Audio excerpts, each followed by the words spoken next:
The 2024 college football season has honestly been crazy so far. There have been a ton of upsets, there have been a ton of really close matchups, and then just last week, there was the rise of this year's Cinderella Group of 5 team, the Northern Illinois Huskies.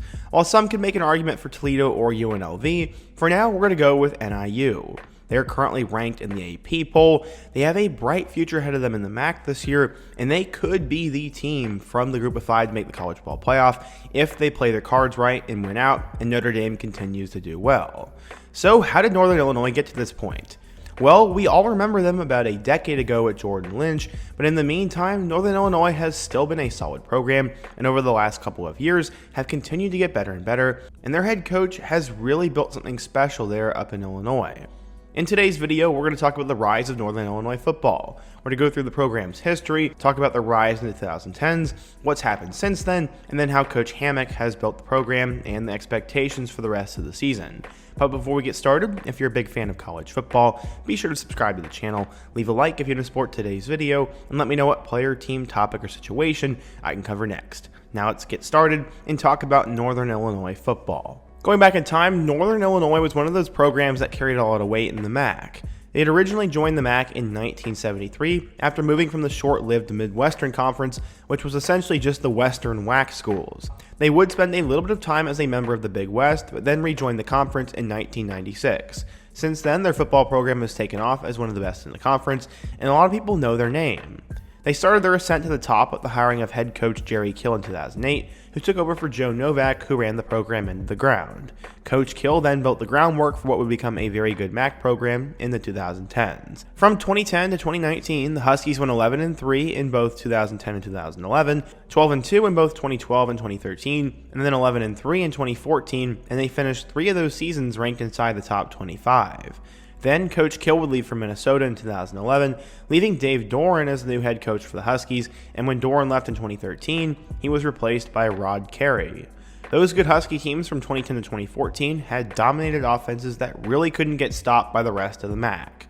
Guys like quarterback Chandler Harnish regularly threw for over 2,500 yards and 20 touchdowns a season and handed the football off to dominant running backs like Chad Spann, who would regularly put up 1,000 yards rushing and multiple touchdowns. They won games at the line of scrimmage and put away the other MAC teams very early. In 2013, they were even good enough to knock off good Power 5 teams, beating both Iowa and Purdue in their own stadiums. In 2012, they even had a Heisman candidate in Jordan Lynch, who finished the season with 3,138 passing yards with 25 touchdowns and 6 picks, as well as 1,800 yards on the ground with 19 rushing touchdowns, helping lead the Huskies to a 12-2 and perfect record in the MAC.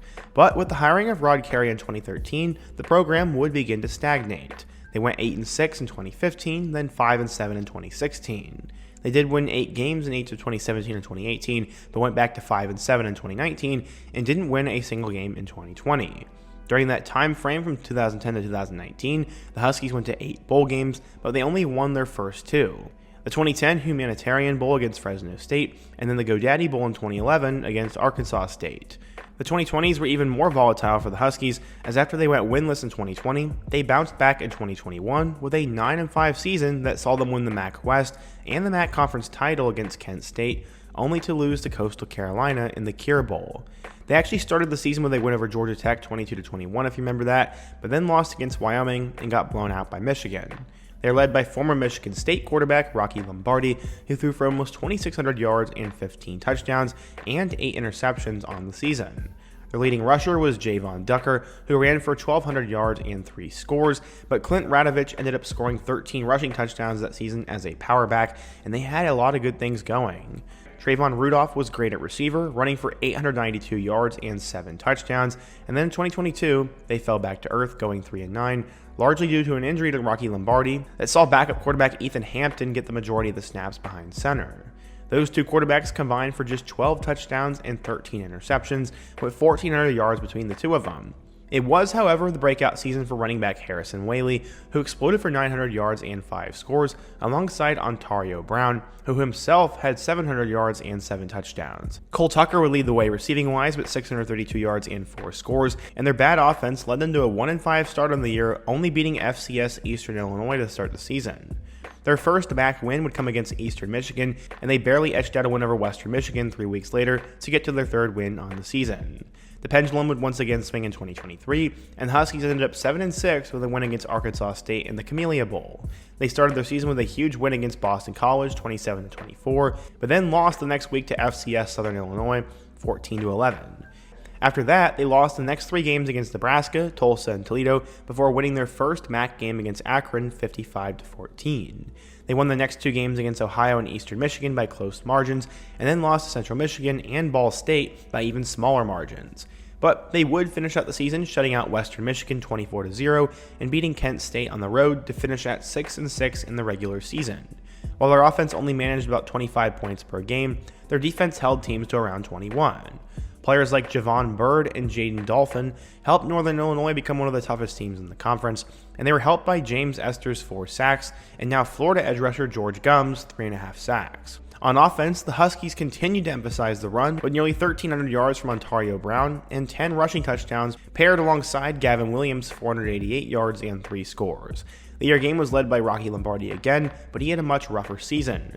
This time he only threw for 2,300 yards, 11 touchdowns, and 7 picks. And once again, Trayvon Rudolph was the leading receiver, but this time he only had 500 yards and 2 touchdowns. Grayson Barnes and Kasper Retkevich combined for about 750 yards and 7 touchdowns between the two of them. The best way to put how the 2020s have gone for Northern Illinois is that they've stagnated pretty heavily, and they aren't really succeeding through the transfer portal. In 2020, they landed Kalen Pinkney from UCF, but he only finished his career at Northern Illinois with 2 tackles. In 2021, the most notable player they added was, of course, Rocky Lombardi, but they also added 2 other players. The other notable transfer was tight end Miles Joyner, who caught 2 touchdowns in 2021, and since then, the Huskies tend to be the losers in the transfer portal, losing guys like Jay Ducker and Harrison Whaley to the portal, and only bringing in stopgap players from the FCS like Cooper Retkevich. In 2023 alone, the Huskies had 17 players leave the portal for other teams, and while they did bring in some talented recruits like Keyshawn Artis from Virginia Tech, they also lost a lot of contributors like linebacker Deveron Rayner to Kentucky or homegrown Ridge Howard to in-conference rival Akron. They've been more losers than winners in the portal, and it's really hard to stay competitive when you're constantly keeping your roster in flux. A lot of that has to do with the fact that Northern Illinois doesn't keep their reputation as a threat to bust the BCS anymore. Since the playoffs started in 2014, the group of 5 teams have been pretty much excluded from this. But their coach now has some hope that things can change with the new format. In 2019, they fired Rod Carey. He went 52-29 and had driven the program basically at a standstill with no real improvement from what it had been. Northern Illinois wanted to hire someone younger with a lot of energy who could get the Huskies over the hump. They settled on Baltimore Ravens running backs coach and former Husky running back himself, Thomas Hammock. Hammock was the running backs coach for the Ravens since 2014, but before 2011 to 2013, he was the associate head coach and running backs coach at Wisconsin, where he coached Monty Ball, James White, and Melvin Gordon. With a background like that, it made sense that Coach Hammock was going to focus pretty heavily on the running game. He was hired in 2019 and instantly took the Huskies to 5-7, which was actually worse than they had done the season prior. But this non-conference schedule was pretty difficult, with games against number 13 Utah, Nebraska, and Vanderbilt, all of which were on the road. Even Nebraska and Vanderbilt, who finished at 5-7 and 3-9, were still very good football teams, especially for a MAC conference team that was already at its lowest it had been in a long time. Coach Hammock's rebuild was of course stalled a little bit because of the pandemic, and it showed in 2021 that when they went 9-5, he was capable of leading them to a good season if they were able to keep all their players and win the portal. But it's really hard to win the portal as a MAC team. 2022, they ended up going 3-9 and missed a bowl game once again. In 2023, they did win 6 regular season games, and they had won the Camellia Bowl, which was the first time since 2011, so this was all worth celebrating. He consistently built the offensive line to have a really good run-blocking scheme, and that would end up proving to be some of the best in the conference. His first year in 2019, NIU finished the year averaging 141 yards per game with 1.3 rushing touchdowns per game. This was good for 9th. They were at the bottom of the conference in 2020, and they didn't win any games, but in 2021, they shot right back up to second place with 241 yards and 2.5 rushing touchdowns per game. In 2022, Ontario Brown led the entire conference in rushing yards per attempt with 6.3. Harrison Whaley, the starting running back, was 4th in the conference at 5.4, and the Huskies would finish second as a whole with 190 rushing yards per game and finished in the same place in 2023 with 179.6 rushing yards per game. They've lost a lot of running backs to the transfer portal, but the Huskies still seem to be running one of the better run schemes in the conference, and it's been giving them some success on the offensive level. But Northern Illinois had already sort of lost its luster by this point, as it was no longer the team to beat in the MAC. They did win the conference in 2021, but tied for first in their division and only made it because of the tiebreaker. They've been regular season members of that conference championship game in the West, though, considering their competition in that division was just directional Michigan schools, Ball State, and Toledo. Toledo has since emerged as the best team in the West, but considering the fact that the MAC is now moving from a divisional alignment to a pod alignment and will be adding UMass next season, there legitimately might be more room for the Huskies to get back to where they were in the early 2010s. They look pretty solid going into the 2024 season, but not many people had them as the team to beat in that division. I definitely didn't. Rocky Lombardi was gone, and they'd be trotting out Ethan Hampton to be their starting quarterback. Still, Ontario Brown was there, as was Trayvon Rudolph, but some thought they would just be okay. They immediately got to work against Western Illinois, lobbing 54 points on the poor Leathernecks, who haven't won a game since 2021. After that, they go into South Bend as major underdogs. Even with how good they were as a MAC program, the Huskies were 0-51 against AP top 5 teams until they played Notre Dame. I don't think I need to tell you about what happened next, considering it's where we are at in the story. But yeah, Northern Illinois beat number 5 Notre Dame in their house 16-14 after they scored a late field goal, and then Notre Dame's kicker was sent out to fail as he hit it from 60 plus yards and it was blocked. It does look like Northern Illinois is a lot better than we thought they were.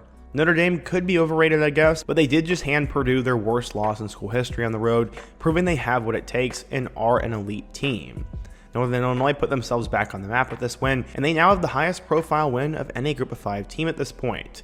Yes, UNLV has beaten Kansas and Houston, and Toledo went and beat Mississippi State on the road. Right now, Northern Illinois is in the driver's seat and in first place in terms of that Group of 5 playoff spot. If they win out, they'll easily be the team that makes the playoff at this point. And while other Group of 5 schools have already had tough losses, like Boise State losing to Oregon and Tulane losing against K-State and Oklahoma, but since Northern Illinois has already had its huge win, it'll probably be them if they're able to win out. But it's incredibly hard to win out in the MAC. All the teams are very close in talent. They play all different days during the week. MACtion is crazy, the weather's crazy, and just overall, it is difficult to win in the MAC conference. But we'll have to wait and see. If the season ended today, Northern Illinois would be that 12th team, and funny enough, maybe they could beat another team that's ranked number 5 in the country. We'll just have to wait and see, but the rise of Northern Illinois football is a great story. They were good at one point, kind of stagnated, and then had faith in Coach Hammock, who's now bringing them back, and hopefully will keep them near the top of the MAC for years to come. But what do you guys think? If you're a fan of Northern Illinois, what do you think of the Huskies? How do you think this team is going to end up doing? What other program should I do a Rise Up video on next? And before you go, don't forget to also leave a like, subscribe if you're new, and check out all my other videos on the end screen. Hope to see you guys again soon, but until next time, peace.